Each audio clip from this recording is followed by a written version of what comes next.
So, si Jillian po ay mag-aaral ng gumamit ng pick-up, no? Yes. Bakit? Bibinyagan. Ha? Bibinyagan. Ano bibinyagan? 6 years na yun, ha? 6 years na yun, hindi bumanggayong kahit isang beses, ha? Ngayon pa lang daw yun. Ha? Ngayong February. Ano, February. Jillian. Wait lang, Joshua. Ha?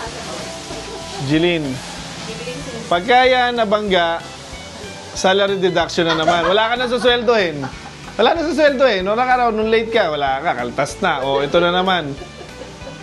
Alright guys, so update lang namin kayo dito sa ating ginagawang elevated area. Ayan. So, ano na siya, sobra na kami sa kalahati na natatambakan. Umulan lang kaya medyo nahinto yung quarry, no? Yung pagkuha ng lupa para itambak dito. Yan, so mataas yung nagiging tambak niya. Mga 4 na hollow blocks yan. Yan.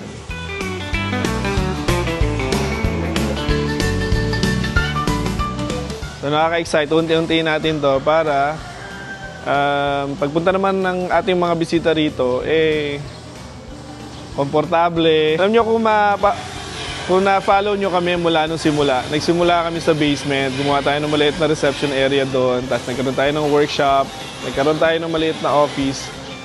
Pag may nagpupunta, lalo na pagka team yung nagpupunta ng isang resto or isang parang mga diners, ang sikip na namin sa office. At the same time, pag nagpupunta kami doon sa fabrication area at saka doon sa may display area, malikabok, mainit, yan. So, maingay. Kaya, eto ngayon yung gagawin nating somehow storage area, tsaka at least hiwalay doon sa workshop at hindi masyadong maingay. So, makapag-usap ng maayos, no? You can sit down to discuss the build and makapag-design ng required nila na or preferred nila na build, no? So, ayan yung update. Excited na ako.